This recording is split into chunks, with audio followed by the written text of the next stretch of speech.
ایک بار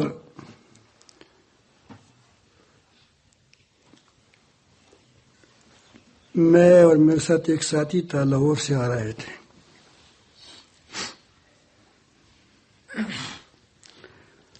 تو وہاں ہمارا ایک بہت بزرگ ساتھی تھا، اس کا نام مولانا عبدالغنی صاحب تھے. عبدالغنی صاحب لاہور کا رہنے والا تھا. حضرت مولانا مدنی رحمۃ اللہ علیہ کے، حسین احمد مدنی رحمۃ اللہ علیہ کے شاگردوں میں سے تھے. میرے ساتھ بڑی محبت رکھتے تھے. انہوں نے ایک دن، وہ جب ایک بار میں گیا تھا تو اس کے ایک پوتا تھا، اس کا نام ابوبکر ہے، اب بھی حیات ہے. لاہور میں آئے تھے اجتماع کے موقع پر.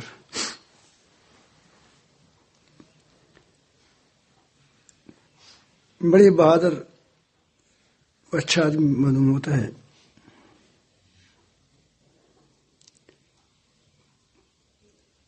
تو حضرت مولانا نے فرمایا مجھے کہ یہ بھی اپنے ساتھ ایک جگہ تک لے جاؤ جہاں پھر وہاں سے واپس ہو جائے گا، تاکہ کچھ نماز وغیرہ کا اس کا خیال ہو جائے.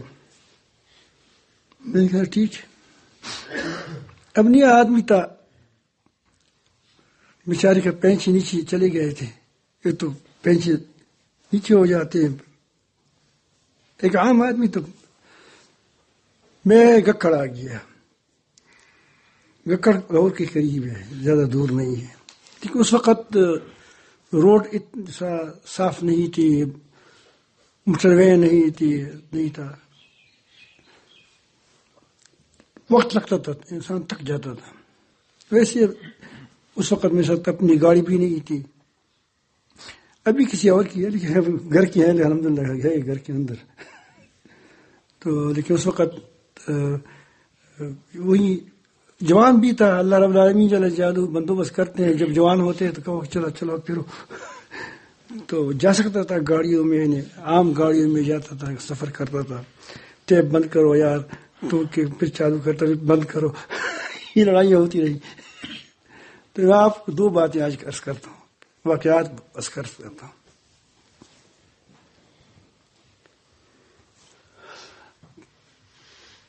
تو جب وہاں سے آنے لگے تو پہنچ گئے، تو تقریباً 11:15 یا 12 یہ کم و بیش وقت تھا دن کا. تو وہاں ہمارا ایک ساتھی تھا جہاں ہم رک رہے تھے، کہ میں تک ہوا ہوں کوئی ایسی جگہ ہو کہ جہاں ہمیں جلدی سے نماز پڑھوں، مسجد بھی ہو، امامت بھی ہو جائے، جماعت سے نماز بھی ہو جائے، اور قریب بھی ہو اتنی شرائط کے ساتھ، اور نماز جلدی ہو جائے. اس نے کہا کہ یہاں ایک جگہ مسجد ہے تو غیر مقلد ان کی، لیکن نماز وہ 12:30 بجے کہا یا 1:15 بجے کہا وہ پڑھتے ہیں. میں کہیں بڑا ٹھیک ہے، صحیح ہے. ہمیں نماز ہی پڑھنی ہے، مسلمان تو ہے.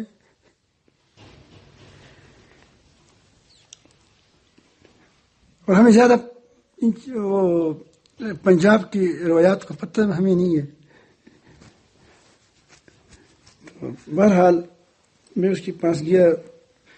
میں نے ابوبکر کہا کہ آپ بھی جائیں ہمارے ساتھ، کوئی اور ساتھ غالباً ہمارے ساتھ وہ تھا ہمارے حضرت مولانا فضل حکیم صاحب کے بھائی،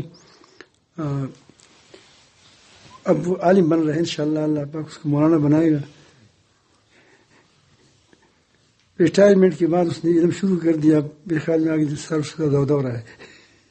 مولانا لطف اللہ صاحب بڑا زبردست بہادر آدمی ہے.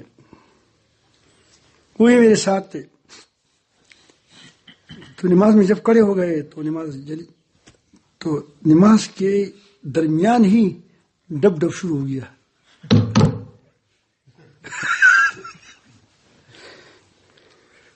مسافر آدمی تو زیادہ فکر نہیں ہوتی، وہ کہتے ہیں کوئی ہوگا. تو جب سلام پھیر لیا تو بہرحال جو دور کا سنت بھی پڑھ لی، وہاں راستہ بند تھا. تو میں نے کہا کہ ابو بکر کو دیکھا، ابو بکر کہاں ہے؟ ابو بکر نظر نہیں آ رہا ہے. تو دیکھتا ہوں وہ اس مولانا صاحب کے ساتھ بیٹھے ہیں، اور ساتھ ایک اور بعد بھی بیٹھے ہیں، اور آپس میں تو میں کر رہا ہے. تو میں کہا ابو بکر کیا کر رہے ہو یار؟ وہ تھوڑا سا جھگڑالو تھا. اس نے کہا کہ میرا جیب کاٹ رہا تھا.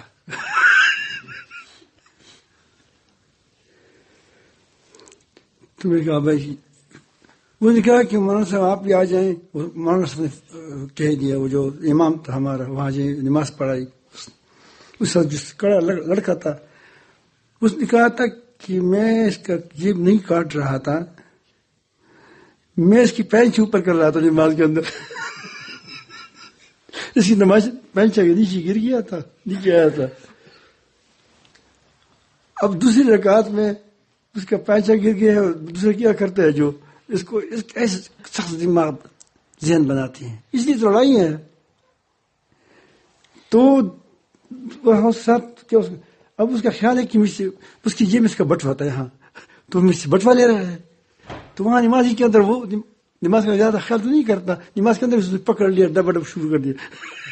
اس کو پکڑ لیا کہ میں تم کو نہیں چھوڑوں گا، تم چور ہو. تو مجھے مولانا نے کہا کہ یہ چور نہیں ہے، نمازی ہے. لیکن یہ کہتے ہیں کہ میں نے کہا مولانا آپ اس کی ایسی تربیت کی ہے، آپ کے ساتھ یہ لوگ نماز پڑھتے ہیں. تربیت کا یہی طریقہ ہے کہ اب یہ کہ آدمی خود اپنی نماز تو پڑھی نہیں، دوسروں کی پینچوں کو اوپر اٹھاتا رہے. یہ ہماری تربیت کا نقصان ہے، تربیت کا نقصان ہے. دوسری بات میں عرض کرتا ہوں کہ آپس میں اتفاق و اتحاد سے رکھیں. صبح میں نے آپ کے پر بات کی تھی مفصل. اتفاق و اتحاد کی کچھ برکتیں، بہت بڑی برکتیں ہوتی ہیں.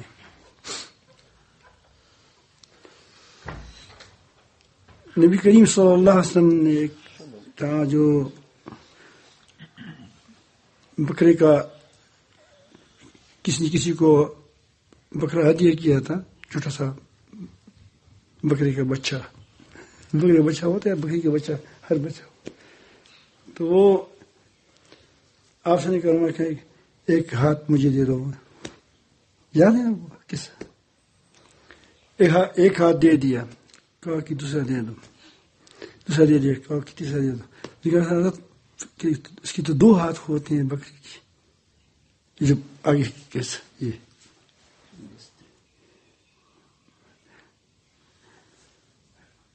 تو اس نے کہا اگر آپ اتفاق کرتے ہمارے ساتھ، ہمارے خلاف نہ کرتے، تو آپ تو یہ سے یہاں سے کسی ہنڈی سے یہ نکلتے رہتے تھے. اختلاف بڑی بھی برکتی ہے. تو ہم وہاں سے پھر پنڈی جا رہے تھے. وہاں پنڈی میں ہمارا ایک دوست ہے، اچھا عالم ہے، بہت اچھا قاری بھی ہے، بہت بڑے گھرانے کا آدمی ہے.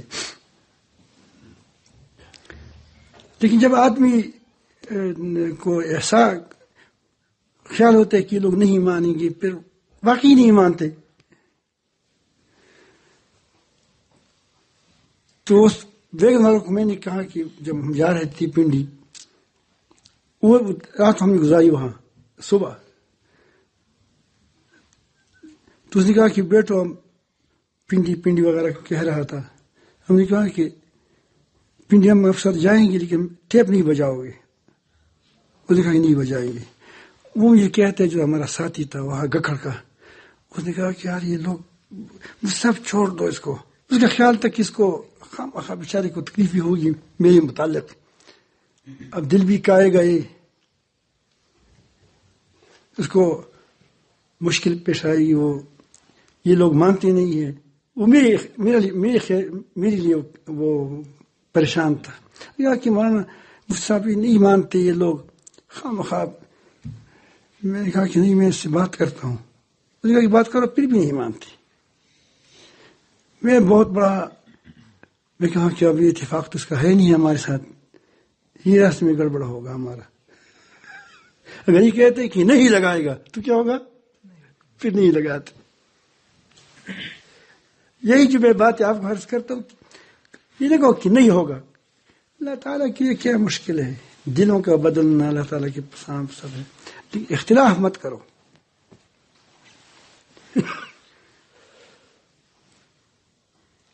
تو عجیب بات ہے کہ جب بھی میرے ساتھ مولانا لطف اللہ صاحب ہوتے ہیں، ایسے لوگ جو بالکل آپس میں دل ایک ایک ہوتے ہیں، کبھی بھی مسئلہ نہیں پیش آتا. لیکن درمیان میں جب ایک آدمی اور گھس جاتا ہے نا، جو اختلاف کرتا ہے، اس سے ہمارے بڑے مسائل پیدا ہو جاتے ہیں.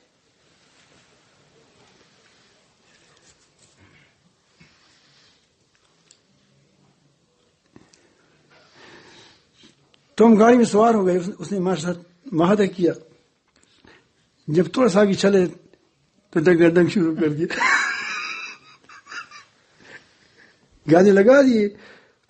تو میں نے کہا کہ استاد جی آپ نے تو کہا تھا کہ ہم نہیں لگائیں گے، اس لیے شرط پر تمہارے ساتھ ہم بیٹھ بھی گئے. تو آدمی اچھا تھا، بات برا نہیں تھا. لیکن تو یہ نے مجھے پھر کہا، میں نے آپ کو کہا تھا کہ نہیں مانتے. میں نے کہا کہ میرے ساتھ معاہدہ کیا ہے، ہم پھر اتر جائیں گے. خیر بند کیا. پھر تو آگے گیا تو گن گن پھر آ رہا تھا، چپ کے آ رہا تھا. یہ مجھے تھوڑا میں نے کہا کہ ڈرائیور صاحب اب بھی آ رہا ہے. اس نے کہا کہ بہت چھوٹا کم لگایا ہے. اس نے کہا کہ کم لگایا تو ہم تو سنتے ہیں اس کو. اس نے مجھے کہا دیکھو چلو اتنا تو کر دیا نا. میں نے کہا کہ نہیں اب چھوڑ. بہرحال اللہ پاک کی شان. وہ بھی لگاتا رہا. میں کہتے بند کرو، پھر بند کرتا لگاتا رہا. تقریباً اس چھیڑ چھاڑ میں تقریباً آدھا گھنٹہ گزرا ہوگا. تو اس میں درمیان میں یہ آدمی سو گیا. یہ جو درمیان میں ہمارے ساتھ ساتھی نیا جو آیا تھا وہ سو گیا. جب سو گیا تو ٹیپ ریکارڈ بھی بند ہو گیا. اسی دن میں اللہ پانی کچھ ڈالا ہوگا. پنڈے تک وہ سوتا رہا. اس عجیب آدمی وہ نہیں، وہ جو تھا گاڑی والا، اس نے وہاں تک ایک پش بھی نہیں دیا اس کو. گاڑی ایسے بھی نہیں کیا. تو جب میں اب گاڑی پہنچنے والی تھی اڈے پر، تو میں نے صلاح صاحب کو کہا کہ آپ سمجھ گئے. اس نے کہا کہ عجیب آدمی تھا، یہ بالکل اس نے بند کر دیا. ہمیں نہیں کیا تھا، جب ہم خاموش ہو گئے تو اس نے بند کر دیا. میں نے کہا کہ وہ ہمارے آدمی سچ خاموش ہو گیا. کیسے خاموش ہو گیا؟ میں نے کہا کہ وہ سو گیا. پہلے ہم تین تھے اور ہمارے ساتھ اس کے دل میں یہی بات تھی کہ یہ نہیں، یہ لگائے گا. ہمارا دونوں کا خیال تھا کہ کیسے لگائے گا، اس کو بند کرا دیں گے. تو جب یہ درمیانی آدمی سو گیا نا تو ہم دو رہ گئے اور ہمارے دونوں کے دل جوڑے ہوئے تھے. تو کیا ہو گیا پھر؟ برکت آ گئی.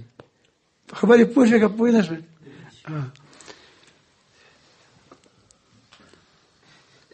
یہ بہت سی معاملات ایسے ہوتے ہیں کہ ایک مست جماعت ہوتی ہے، وہ اس کے چلانے والے دو آدمی ہوتے ہیں لیکن اس کے دل ایک ہوتے ہیں، باقی اس کے پیچھے پیچھے چلتے ہیں تو گاڑی چلتی رہتی ہے. جب ان میں اختلاف آ جاتا ہے تو اس کا نقصان یہ ہوتا ہے کہ بے برکتی آ جاتی ہے. نبی کریم صلی اللہ علیہ وآلہ آلہ وسلم فرماتے ہیں کہ جب دو آدمی شریک ہوتے ہیں کسی کام میں، تجارت کرتے ہیں، تو تیسرا اس کے ساتھ اللہ تعالیٰ ہوتا ہے. یعنی ان کے دل اگر آپس میں ملے ہوئے ہوتے ہیں تو تیسرا کیا ہوتا ہے؟ اللہ تعالیٰ ہوتا ہے. جب وہ آپس میں کسی کی وہ بدنیت ہو جاتی ہیں تو اللہ تعالیٰ اس کے درمیان سے نکل جاتا ہے. پھر ظاہر نقصان ہی ہوگا. آپ نے دیکھا ہوگا جو اس طرح پارٹنر ہوتا ہے، جب دل میں بےایمانی آ جاتی ہے تو کیا ہو جاتے ہیں؟ وہ معاملات بگڑ جاتے ہیں. معاملات کہاں سے بگڑ گئے؟ اللہ رب العالمین جل جلالہ کی مدد ہٹ گئی.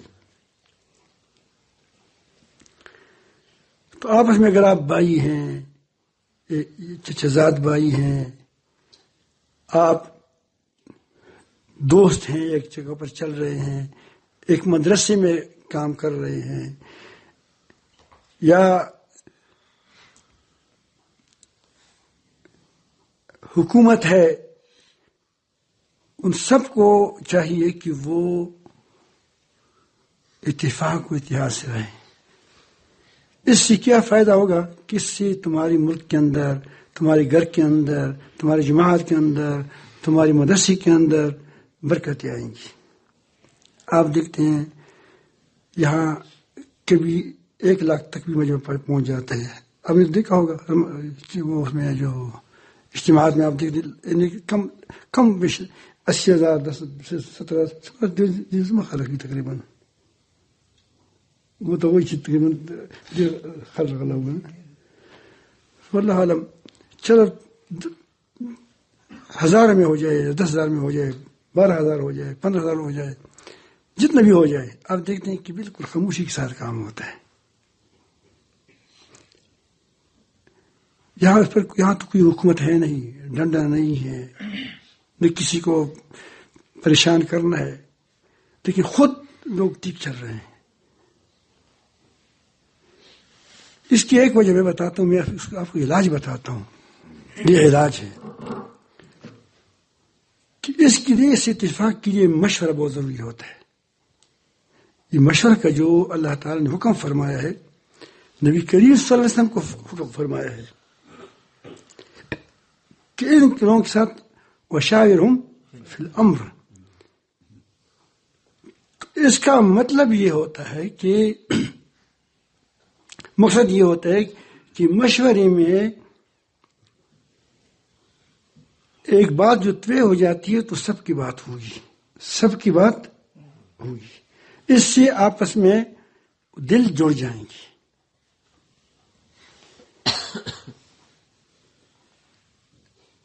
اور ایک جگہ قرآن مجید میں سورۃ شورى میں اللہ تعالی نے نماز اور زکوٰۃ، انفاق فی سبیل اللہ کے درمیان ہی کیا کیا؟ وَأَمْرُهُمْ شُورَىٰ بَيْنَهُمْ۔ مسلمان کون سے ہوتے ہیں جو اس کے اب یہ اس کے درمیان رکھا، مالی عبادات اور جان عبادات کے درمیان شورا کو رکھا۔ لیکن اس مشورے کی کوئی فائدہ نہیں جو ہماری پارلیمنٹ کا مشورہ ہوتا ہے۔ ایک بات آدمی کرتے، یہ لوگ کہتے ہیں کہ یہ جمہوریت مشورہ ہے، مشورہ ایسا ہوتا ہے، جھوٹ بولتے ہیں۔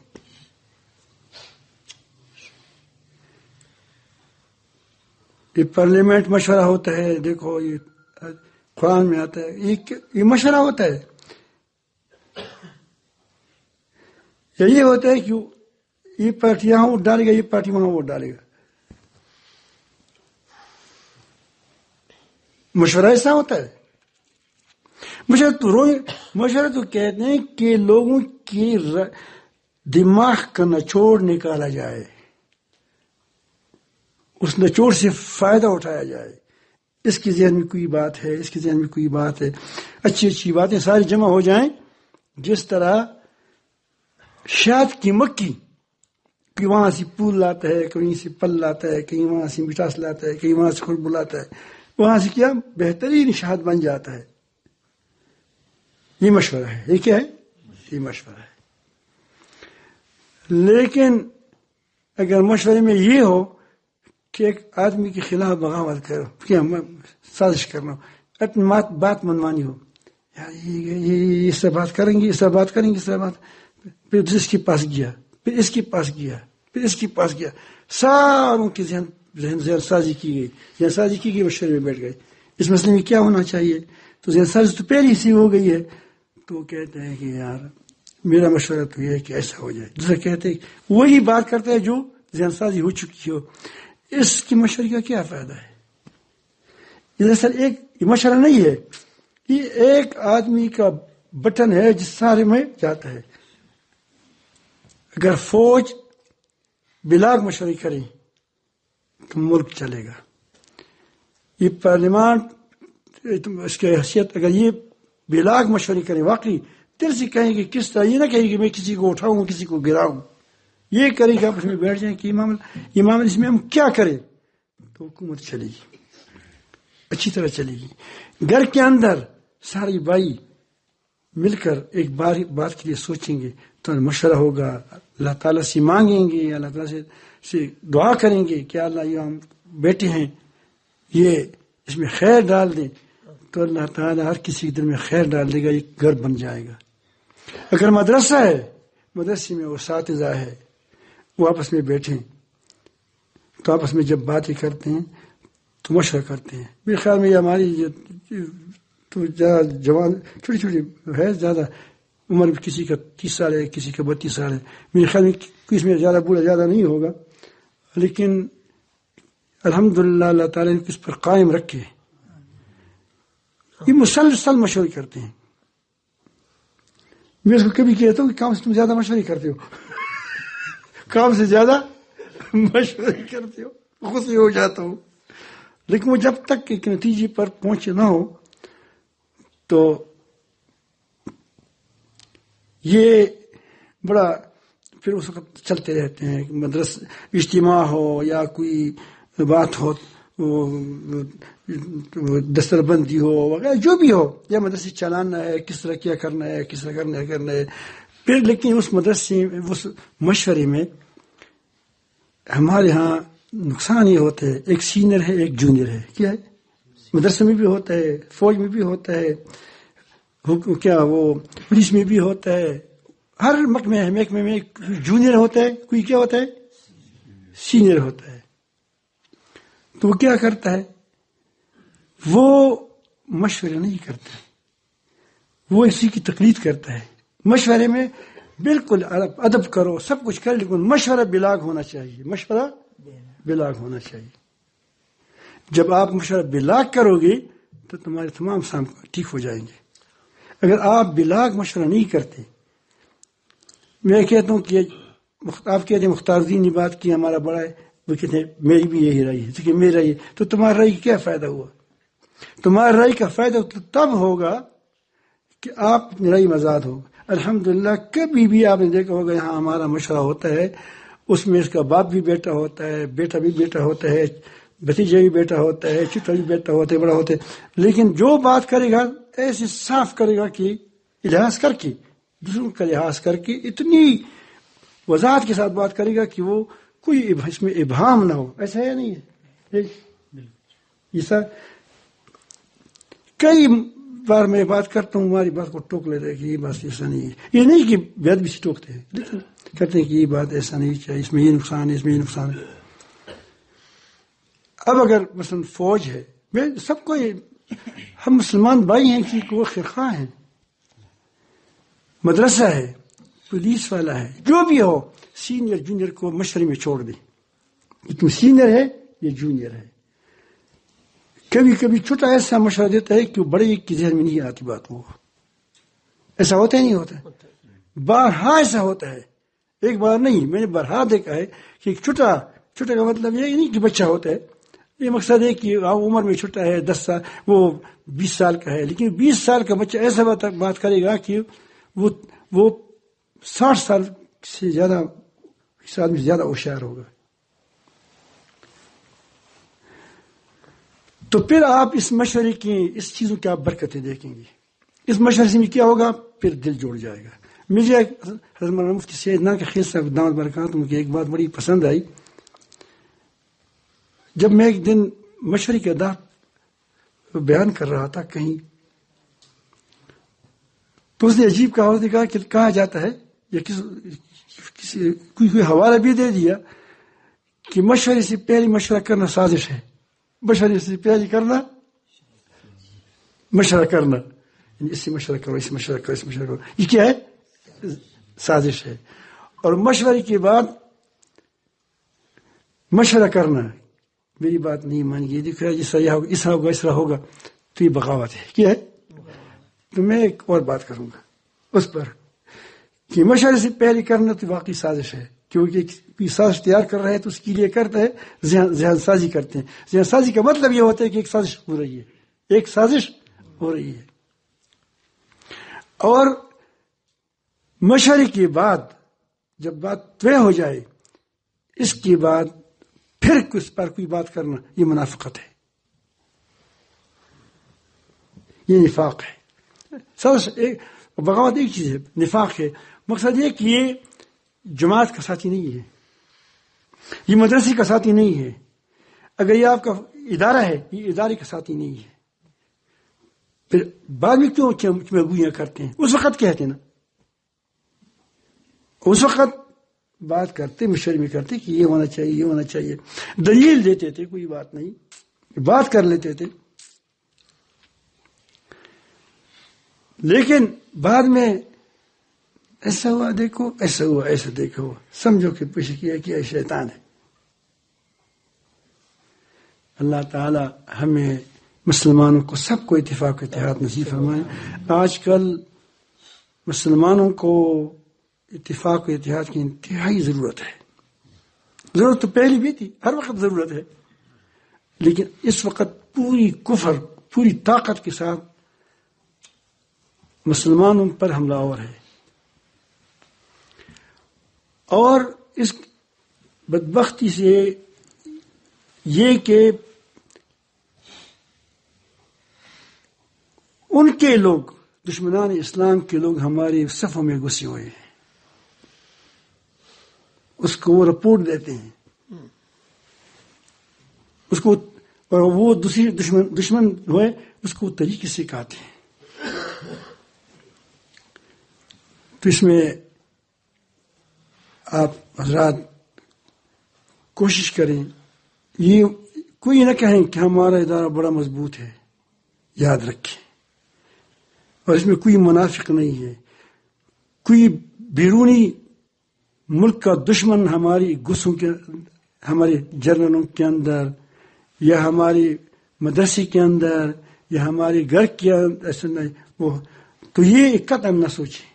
نبی کریم صلی اللہ علیہ وسلم کے زمانے میں وہ پیغمبر ہے، صاحب وحی ہے، اللہ تعالیٰ کی وحی اس پر آتی ہے، اس کی میں بھی جماعت میں کیا منافقین گھس جاتے تھے، لیکن اس کو تو اللہ تعالیٰ بتاتے تھے، نام بھی لکھے تھے کہ یہ فلان فلان. ہمارے پاس تو وحی بھی نہیں ہے. اگر نبی کریم صلی اللہ علیہ وآلہ وسلم کے پاس منافقین تھے، قرآن مجید کے آیات آپ دیکھیں جگہ جگہ آئی ہے، تو آپ کیوں اپنے آپ کو محفوظ سمجھتے ہو؟ آپ تو زیادہ تفتیش کرو، زیادہ کوشش کرو، اپنی جماعت کے اندر کرو، اپنی جماعت، باہر کو چھوڑ دو. ہمارا سارا زور باہر ہوتا ہے، اندر سے وہ ہماری پیچھے خراب کیا ٹھاؤ کرتے ہیں، ہمیں برباد کرتے ہیں. اللہ تعالیٰ ہم سب کو اپنی محبت نصیب فرمائے. یہ میری باتیں تھوڑی سخت ہوتی ہیں، لیکن میں بتاتا ہوں کہ میں آپ لوگوں کے خیرخواہ ہوں. آپ کی مقصد یہ ہے کہ آپ کے نہیں، آپ کی مسلمانوں کے خیرخواہ ہوں. یہاں تو چلو 100 یا 150 آدمی بیٹھے ہوں گے، اس وقت ہماری مجلس ہوتی ہے، اس بھی کم یا زیادہ ہوگی پتہ نہیں مجھے، یا 60 70 80 ہوں گے. علماء ہے یہاں بیٹھے ہیں، لیکن آپ کے مدرسے ہوں گے، آپ کے مساجد ہوں گے، آپ کے گھر ہیں، آپ کی بائی ہے. اگر کوئی آپ کے حکومت اہلکار تم میں سے ہو، وہ اس کو سمجھایا کریں، اس کو بتایا کریں. سمجھ آئی بات؟ کہ تاکہ میں چاہتا ہوں، ہم یہ چاہتے ہیں کہ کس طرح یہ مسلمان کے گھر اچھے ہو جائیں، اس کی جماعتیں اچھی ہو جائیں، جو دینی جماعت ہیں، اور وہ اس طرح ہماری جو مسلمانوں کے حکمران ہیں یہ اچھے ہو جائیں، اللہ والے ہو جائیں، نیک ہو جائیں، آپس میں اتفاق اتحاد ہو، بہت نیک ہو، سارا گھرانہ نیک ہو، لیکن آپس میں دل میں نہیں ہونا، تو پھر یاد رکھیں پھر بھی برکت نہیں آئے گی. اب اس صحابی سے نبی کی سے کیا کون دیندار ہو سکتا ہے؟ لیکن جب تھوڑا سا کہا کہ اس طرح نہیں ہوگا تو کیا ہوگا؟ برکت ہی آ گئی. اس سے کیا ہوگا کہ ایک موقع پر نبی کریم صلی اللہ علیہ وسلم کو بتایا گیا کہ فلان وقت، فلان ٹائم، فلان دن، فلان رات کیا ہوگی، لیلۃ القدر ہوگی. لیکن 2 آدمی آپس میں نازع کرتے ہیں تو کیا ہو گیا؟ وہ برکت اٹھ گئی، اور اس کو جو متعین رات تھی وہ اٹھ گئی اس سے، دل سے. سمجھ آئی بات؟ تو یہ میں عرض کر رہا ہوں کہ یہ آپ کی خرخائی کی باتیں ہیں. کبھی باتیں چپلوسی کی باتیں بڑی آسان ہوتی ہے، اس کے لوگ سے فائدہ بھی اٹھاتے ہیں، چپلوس فائدہ اٹھاتے ہیں، لیکن وہ تم کو فائدہ نہیں دیتا، وہ تم کو نقصان دیتا ہے. اب میں کورونا کی صفت شروع کروں، یقین جانو بڑے بڑے دمدار ہوں گے یہ لوگ، خوش ہو جائیں گے، کیونکہ پوری دنیا آج کل یہ چاہتی ہے، یہ WHO ہے اور یہ اقوام متحدہ ہے اور یہ کیا بل گیٹ وغیرہ، سارے کا یہ منصوبہ ہے کہ کس طرح پھر ہم ویکسین فروخت کر لیں. پھر اس میں کیا گند بلا ہوگا وہ تو خدا جانتا ہے، ہم نہیں جانتے. اور یہ اس کے لیے ترتیب بیان ہو رہی ہے کس طرح لوگوں کی تعداد کم کیا جائے، اس کے لیے کوئی ترتیب بناتے ہیں. اللہ تعالیٰ اس کے منصوبوں کو ان پر لٹا بھی رہے ہیں. انہوں نے جو چھوٹا خاندان تھا نہیں ہمارے لیے نکالا تھا. الحمدللہ ہمارے خاندان تو بڑے بڑے ہو گئے اور ہم سب بوڑھے ہو گئے، جوان نہیں ملتا ان کو.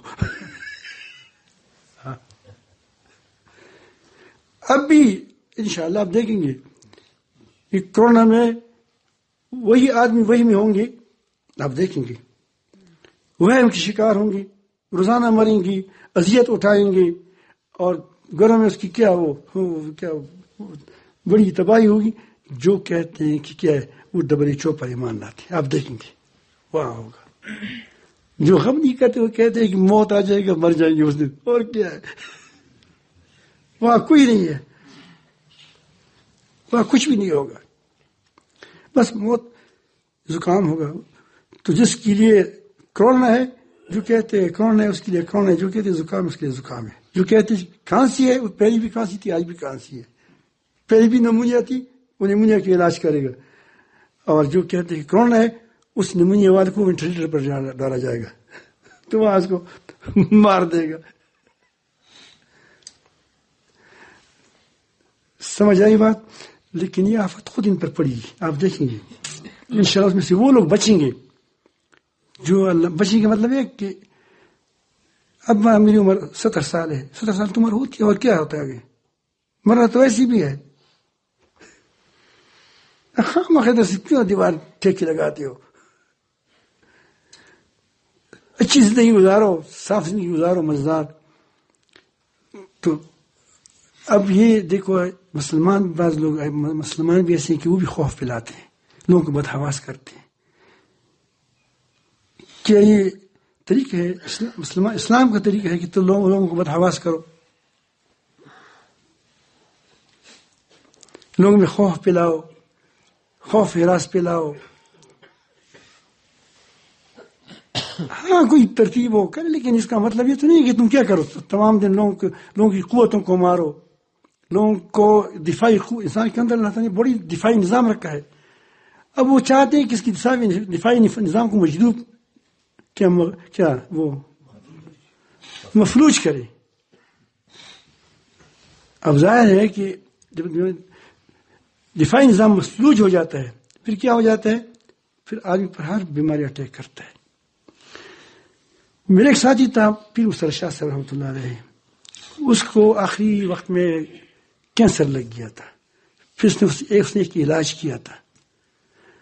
تو پھر وہ کہتے ہیں کہ ہمارے علاج میں اب یہ ہے کہ اب جتنی دفاعی قوت ہے وہ ختم ہو جاتی ہے انسان کے اندر. انہیں کوئی انجیکشن لگاتے ہوں گے، بال بھی اڑ جاتے ہیں، کینسر یہی ہوتا ہے. تو وہ کہتے ہیں کہ جو میرے ساتھ ملتا ہے، جس کے اندر جو بیماری ہوتی ہے وہ بھی مجھے لگ جاتی ہے. تو پہلے تو کینسر میں یہ بات کہ مرض میں یہ کیا وہ دوائی اس طرح ہوتی تھی، وہی علاج تھا ایک. اب خوف سے لوگوں کیا کرتے ہیں، وہی اس کے اندر جو چیزیں نہیں ہو رہی، جو دفاعی قوت ہے اس کو تباہ کرتے ہیں، تاکہ پھر جو بھی کوئی بھی بیماری ہو اس پر مسلط ہو کر آ جائے. میں تو ہمیشہ ایک واقعہ سناتا ہوں کہ ایک بیماری آئی تھی، واقعی بیماری تھی. آپ اس کو واقعی نہ سمجھے، اس کو کہو کہ زکام ہے، اسے تو چرسی اچھے ہوتے. ایک چرسی نے کہا، کسی نے کہا کہ کون ہے، اس نے کہا کہ مجھے پتہ ہے یہ بگڑا ہوا زکام ہے، ڈوڈی کے ساتھ ٹھیک ہو جائے گا، نہیں وہ جو ڈوڈا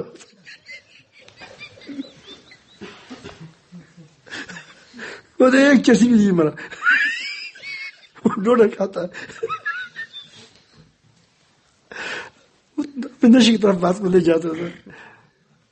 ڈوڈا یہ چیز مت کہو. ویسے میں بات کی چوسا واقعے کو چھوڑتے ہیں، بہت میرا وہ سر بھی دکھ گیا، لیکن یہ میں بتاتا ہوں کہ قوم ان چیزوں سے متفق نہیں ہوگی. قوم متفق ہوگی، دل میں ہر آدمی نیت ٹھیک کرے آپ دوسری کے لیے، یہ میرا بھائی ہے، یہ میرا بھائی ہے. حکمران کہیں کہ یہ میرا عیال ہے، مجھے ان کو فروخت نہیں کرنا ہے، میں نے ایک ایک کی حفاظت کرنی ہے. اپنے دل میں آپ یہ کریں، ایک ایک کو میں نے اٹھانا ہے کہ اپنی جگہ پر پاؤں پر کڑے ہو جائیں. عوام کہیں کہ پھر آپ عوام کے دل میں خود بخود کہہ کہ ہمارے حکمران تو ہمارے باپ کی جگہ پر ہے، بات مانیں گے. بڑا بھائی کہے کہ چھوٹا بھائی ہمارا بیٹا ہے، چھوٹا بھائی کہے کہ بڑا بھائی میرا باپ ہے. حدیث میں آیا ہے. بھتیجا کہے کہ چچا میرا باپ ہے، چچا کہے کہ بھتیجا میرا کیا ہے، میرے کوئی فرق نہیں، دونوں میرے بیٹے ہیں، یہ بھی بیٹا ہے، فلان بھی بیٹا ہے، یہ بھی بیٹا ہے. کیسے معاشرہ ہوگا؟ سچ کہو. ایمانی معاشرہ تو جنتی معاشرہ ہوتا ہے، جنتی معاشرہ. اب بھی الحمدللہ ایک دن حضرت مولانا مفتی سید نانک اخیر صاحب برکاتہم آئے تھے ہمارے سبزدگان کی طرف. یہ ہمارے تقریباً کتنے لوگ ہوں گے ہمارے مرد عورت ملا کر؟ 5-6 ہزار تو ہوں گے، یہ 3-4 ہزار تو ہوں گے. بڑا گھر ہے. اور ہم 5 بیویوں کی اولاد میں بتاتا ہوں. کتنے کی؟ ہمارے دادا جان کی 5 بیویاں تھیں، اور پھر اس کے بیٹے 13 تھے. 13 بیٹوں کے اولاد ہو گئے. پھر 13 بیٹوں کے کسی کی 5 ہے، کسی کی 6 ہے، کسی کی یہ ہے. پھر اس کے بعد اس کی بیٹوں کی اور بیٹے تو عیسائی مبارک کیا لگتے ہیں آپ؟ یہ چٹی پشت پر ہے. اب بھی وہ کہتے ہیں حیران ہے کہ یہاں سوتن کے اولاد ایسا نہیں معلوم ہوتے کہ یہ کوئی آپس میں اس کی کیا وہ شہزاد بھائی کہتے ہیں سارے بھائی ہے کہ گھر کے اندر رہتے ہیں. ایسا ہوتا نہیں ہوتا. نہ مسجد میں لڑائی ہے. ہر کیا پیر بھی اتنے ہیں، یہ نہ سمجھو کہ پیر نہیں ہے. کتنی پیر ہوں گے وہ جو چلنے والے؟ 50 تو ہوں گے. 50 پیر ایک مسجد کے اندر.